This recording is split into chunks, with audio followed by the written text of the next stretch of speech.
अभी मैं नज़ारा रेस्टोरेंट पे हूँ। ये नरगुला वाटरफॉल के ऊपर है और बड़ा खूबसूरत नज़ारा है इसका। देखें अगर इसकी चारों तरफ में तो आपको ये दिखाई देते हैं और बहुत खूबसूरत जगह है ये। आउट क्लास मेरी ख्वाबों में जो चीज़ तसव्वुरात करता था, ये मैं सोचता था कि ऐसी जगह हो, जंगल के दरमियान में एक रेस्टोरेंट हो, जंगल के दरमियान में एक हॉट सॉम बने, और ये वही मकाम है जिसकी मैं ख्वाहिश रखता था।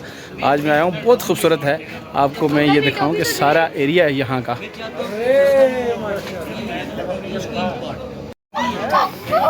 अब देखें तो रेस्टोरेंट के ये ऊपर अगर चलते हैं तो यहाँ बैठक है, यहाँ बैठ के खाना खा सकता है बंदा।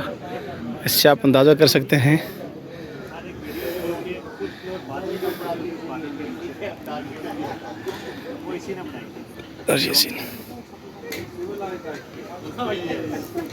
ये नज़ारा रेस्टोरेंट है और इसके अंदर ये बैठे हुए लोग जो करीम सहाफ़त है, इस्लामाबाद से तशरीफ़ लाए सारे। और ये देखें और ख़ूबसूरत अंदाज़ है इनका।